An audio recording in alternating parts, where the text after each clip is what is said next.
সাহাবায়ে কেরাম চিন্তিত হলো কি ব্যাপার, অনেকেরই অনেক আমল আছে, অনেক আমলে জুটতে হবে, আমল করতে হবে, কাজ আছে, দুনিয়ার কাজও আছে, আখিরাতের কাজও আছে, জিকির আজকারও আছে। এই লোকটা অযথা একটু সময় নষ্ট করতে চাইতেছে। মনের মধ্যে খটকা, গ্রামের মানুষ আবু বকর সম্পর্কে কি বলবে, আবু বকরকে সে কি চিনে, আমরা তো আবু বকরের আশেপাশে থাকতাম, আমাদের চাইতে বেশি আবু বকরের ব্যাপারে কেউ জানে না। যা আলোচনা হওয়া সব হয়ে গেছে, এখন শিখকে সে কি বলবে। আবু বকর সিদ্দিকের ব্যাপারে যখন অনুমতি চাইলো, উমর ইবনুল খাত্তাব বেদুইন গ্রাম্য লোকটাকে বলে, ঠিক আছে তুমি বলো। লোকটা দাঁড়ায় কয়, ও উমর, আবু বকর সিদ্দিক রাদিয়াল্লাহু তাআলা আনহু ফজরের নামাজ নবীর মসজিদে, মদিনার মসজিদে আদায় করতেন। আদায় করার পরে একটা ফুটলা হাতে নিয়ে আবু বকর মদিনার এই রাস্তা দিয়া এইভাবে যাইতেন, অনেক দূর পর্যন্ত যাইতেন। সবাই কইরে একটা কথা হইল, আবু বকর তো ফজর পড়ে অনেক সময় দিক সেদিক গেছে। এটাও আবার বলতে হয়, নিজেও একটা কথা বলতে চাই, এমন একটা মনে মনে প্রত্যেকের মনে একটা খটকা। উমর রাদিয়াল্লাহু তাআলা আনহু দোয়া করে দিলেন, সভা ভেঙে গেছে, কিন্তু উমর চিন্তা করছে আবু বকর এই দিকে কেন যাইতো, এটা আমার দেখতে হবে। আবু বকরের আদর্শ উমর নিতে চায়। উমর তো সাধারণ ইমানদার, কি কন, উমর সাধারণ ইমানদার না। আল্লাহ রাসূল বলে, লাউ কানা বাদি নবিয়্যান লাকানা উমর, আমার পরে যদি আল্লাহ তাআলা কাউকে নবী বানাইতেন, উমরকে নবী বানায়া দিতেন। আমার পরে নবী নাই, আমার পরে আর নবুয়ত নাই, খতম করে দিয়ে গেলাম, এই জন্য উমর নবী হতে পারে না। উমর নবী হতে পারে না, মির্জা গোলাম আহমদ কাদিয়ানী নবী হয়ে যা। নাউজুবিল্লাহ কইতেন না? নাউজুবিল্লাহ। কোন নবীর ইন্তেকাল বাথরুমে নাই, মির্জা গোলাম বন্ড ইন্তেকাল হয়েছে বাথরুমে, পায়খানার রুমে। বুঝেননি? আল্লাহ তাআলা নবী পয়গম্বরকে বেইজ্জত করে না। আল্লাহ নবীর জিন্দেগীর মাহাসিন নিয়ে কথা বললে লম্বা কথা। আল্লাহ রাসূল যেই দেশে জন্ম নিয়েছেন, এই দেশটার নাম কি বলেন না? এই দেশটার নাম কি? মক্কা। এই মক্কা নগরী পৃথিবীর সর্বপ্রাচীন নগরী। এর আগে পৃথিবীতে আর কোন জায়গা তৈরি হয় নাই, মক্কা তৈরি হয়েছে। জোরে কোন সুবহানাল্লাহ। মক্কার আগে ওখানে কাবার জায়গা তৈরি হয়েছে। রাসূল সাল্লাল্লাহু আলাইহি সাল্লামের জন্মস্থানটা সাফা মারওয়ার ওই পাশে আছে না নাই? হ্যাঁ, আবু জাহেলের বাড়িটা ভাবিয়া নবীজি জন্ম লাভ করছেন প্রাচীনতম জায়গাতে। পৃথিবীর সর্বপ্রথম যে জায়গাটা জন্ম হয়েছে, এই জায়গাটা হলো উম্মুল কুরা, পৃথিবীর মা। এটা হইল মক্কা নগরী। মক্কা নগরীর একটা নাম হইল উম্মুল কুরা, আর একটা হইল বাক্কা। বাক্কা থেকে তার নাম হইল মক্কা। আল্লাহ রাব্বুল আলামিন বলেন, ওমান দাখালাহু কানা আমিনা। এই মক্কা নগরীর হেরেমের ভিতরে যারা ঢুকবে, তারা আল্লাহর নিরাপত্তার চাদরের ভিতরে চলে আসি। আল্লাহ রাব্বুল আলামিন কুরআনুল কারীমে বলেন, ওয়াহাদাল বালাদিল আমিন। এটা নিরাপত্তার শহর, এই শহরে নিরাপত্তার অভাব নাই।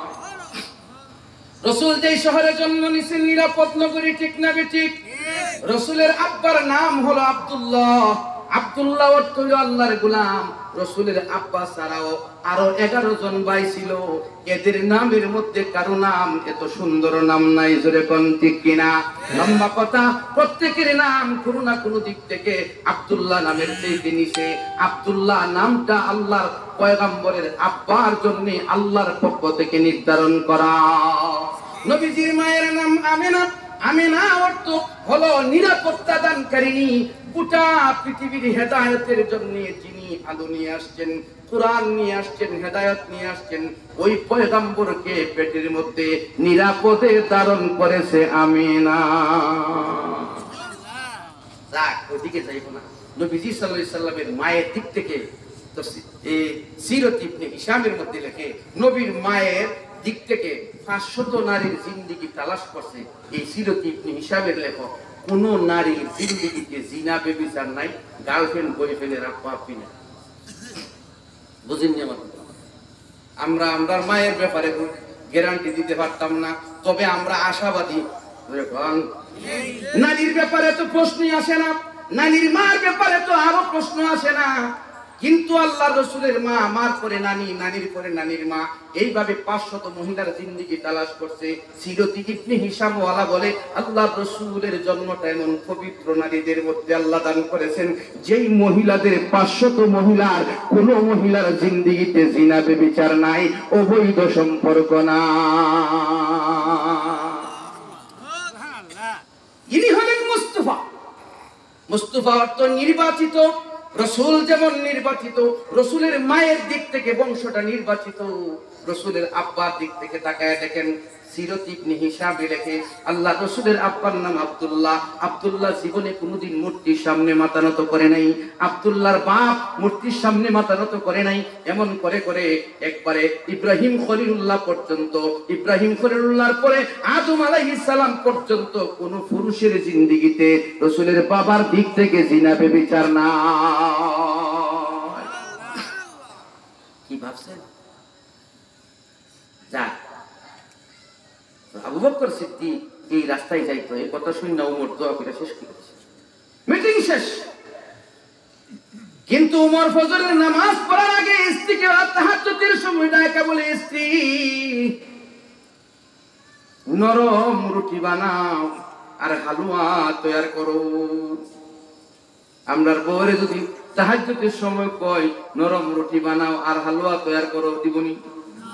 হ্যাঁ, আপনারা তো ঘরের কথা, আমরা তারা তো কইলে পুষাইতে পুষাইতে পুষাইতে পুষাইতে জান শেষ, আছে না নাই? কারণ কি? এর কারণ হলো মা শিখাই নাই স্বামীর খেদমত, এর কারণ হলো নানি বলে নাই স্বামীর খেদমত, এর কারণ হলো দাদি বলে নাই তোমার স্বামীর আজমত। স্বামীর সম্মান কত, এগুলো শিক্ষা দেয় না। শিক্ষা দেয় কি? কেমনে শুধু শিক্ষা দিয়ে কেমনে জালে জালে বেজাল লাগাই কথা বলছে, কেমনে খালি আরামে তখন যাইব।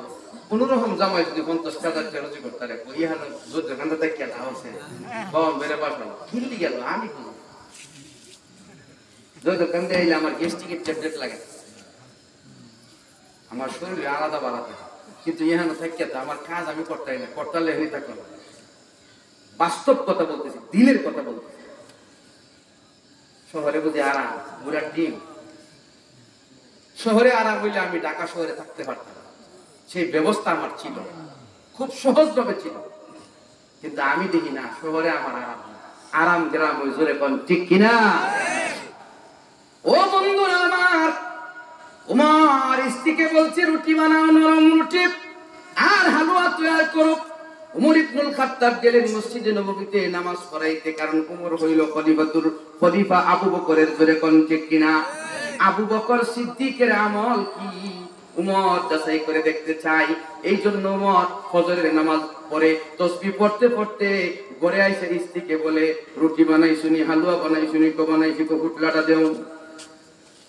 এই পুটলা নিয়ে হযরত উমর ওই বেদুইন যে রাস্তাটা দেখাইছিল ওই রাস্তা দিয়ে উমর হাঁটতেছে। হাঁটতে হাঁটতে অনেক দূরে গেছে, গিয়া দেখে যত আগায় রাস্তাটা তত চিপা চিপা মনে হয়, ময়লা জয়লার চুপ দেখা যায়। এখানে ময়লার চুপ যা দেখা যায়, শহরের ময়লাগুলি এখানে ফেলে। এমনি করতে করতে উমর আরো আগায়, কিছু দেখতে পায় না। সর্বশেষে একটা জায়গাতে গিয়া দেখে একটা মানুষ এখানে পচা পড়ে আছে। মানুষটা বসা, এই লোকটার কাছে গিয়া দেখে মাছি মশা বন ভন করে উঠতেছে। হযরতে উমর এই লোকটার কাছে গিয়া সালাম দিছে, তাকায় দেখে লোকটার জিহ্বাটা লড়ে।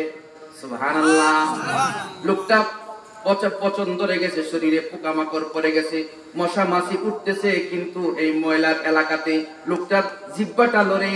উমর ইবনুল খাত্তাব নবীজির সুন্নাত অনুযায়ী তাকে সালাম দিছে, আসসালামু আলাইকুম ওয়া রাহমাতুল্লাহ।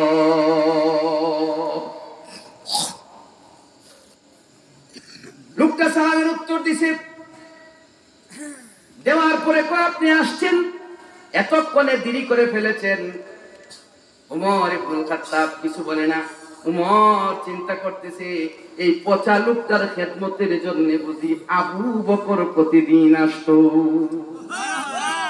ইনি হলেন নবীজির সাহাবী আবু বকর, ইনি হলেন জান্নাতের সার্টিফিকেট প্রাপ্ত, ইনি হলেন রাসূলুল্লাহর পাশে শায়িত। জোরে জোরে কন্যা সুবহানাল্লাহ। ও ভাইয়েরা আমার, ওমর ইবনুল খাত্তাব কোনো কথা বলে না, লোকটা যেন বুঝতে না পারে যে আবু বকর না। কারণ উমর যাচাই করতেছে আবু বকরের কি অবস্থা, এখানে আবু বকর কি করত। তখন লোকটা বলতেছে আমার তো পেটে বড় খিদা। উমর রুটিগুলো এইভাবে হাতে নিয়ে মল্লা, আমাদের সে কিটা কর মহিলা কোনা এইভাবে নরম করিয়া হালুয়া মিশ্রিত করিয়া হাত দ্বারা তার মুখের মধ্যে খাবারটা দিছে। হাত দিয়া মুখের মধ্যে খাবারটা দেওয়ার পরে লোকটা চিৎকার দিয়া বলে, আপনি কে গো? আপনি তো আসলে আবু বকর না।